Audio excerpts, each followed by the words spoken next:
Jesus Christ, peace be upon him, is not saying himself that I am God or worship me. Orang di luar Kristen sering berkata, tunjukkan satu ayat saja di mana perkataan Yesus mengatakan bahwa dirinya adalah Tuhan. Nah, mungkin kalian juga pernah mendengar hal ini. Nah, pertama, penting untuk memahami bahwa Alkitab tidak selalu menggunakan bahasa yang eksplisit. Yesus sering berbicara dengan cara yang tidak langsung, menggunakan perumpamaan dan pernyataan yang terbuka untuk interpretasi.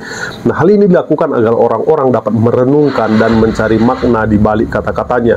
Kedua, meskipun Yesus tidak pernah secara eksplisit mengatakan aku adalah Tuhan, banyak ayat dalam Alkitab yang menunjukkan bahwa Dia memiliki sifat-sifat dan kuasa yang hanya dimiliki oleh Tuhan. Nah, berikut beberapa contoh ya.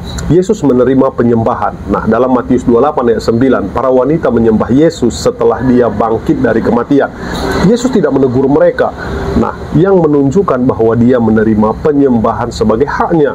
Nah, Yesus mengampuni dosa. Nah, dalam Markus 2 ayat 5, nah, Yesus mengampuni dosa seorang lumpuh. Nah, orang-orang Farisi keberatan karena mereka percaya bahwa hanya Allah yang dapat mengampuni dosa.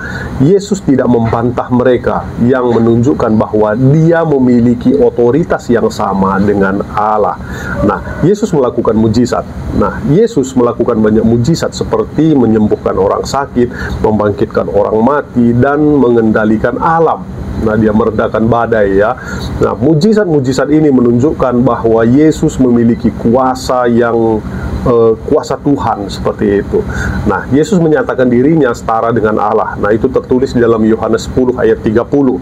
Yesus berkata, aku dan Bapa adalah satu. Nah, orang-orang Yahudi ingin melempari Dia dengan batu karena mereka menganggap pernyataan ini sebagai penghujatan. Yesus tidak menarik kembali pernyataannya, yang menunjukkan bahwa Dia benar-benar percaya bahwa Dia setara dengan Allah. Nah, yang ketiga, banyak orang Kristen percaya bahwa Yesus adalah Tuhan berdasarkan kesaksian Alkitab secara keseluruhan. Alkitab menceritakan kisah Yesus sebagai anak Allah yang datang ke bumi untuk menyelamatkan manusia dari dosa. Dia hidup tanpa dosa, mati di kayu salib untuk menebus dosa manusia, dan bangkit dari kematian untuk mengalahkan kuasa maut.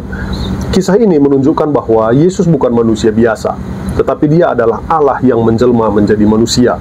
Nah, keempat, penting untuk diingat bahwa interpretasi Alkitab selalu terbuka untuk diskusi dan debat. Nah, orang-orang Kristen memiliki berbagai interpretasi tentang ayat-ayat yang berkaitan dengan keilahian Yesus. Hal ini wajar karena Alkitab adalah teks yang kompleks dan kaya akan makna. Nah, kesimpulannya, meski Yesus tidak pernah secara eksplisit mengatakan aku adalah Tuhan, banyak ayat dalam Alkitab yang menunjukkan bahwa Dia memiliki sifat-sifat dan kuasa yang hanya dimiliki oleh Tuhan. Nah, orang-orang Kristen percaya bahwa Yesus adalah Tuhan berdasarkan kesaksian Alkitab secara keseluruhan. Berikut beberapa ayat Alkitab yang dapat dipelajari untuk memahami lebih lanjut tentang keilahian Yesus. Yohanes 1 ayat 1, Yohanes 10 ayat 22, Filipi 2 ayat 5, Kolose 1 ayat 15, Ibrani 1 ayat 1 sampai 14. Oke, saya Cornelius Ginting mengucapkan terima kasih.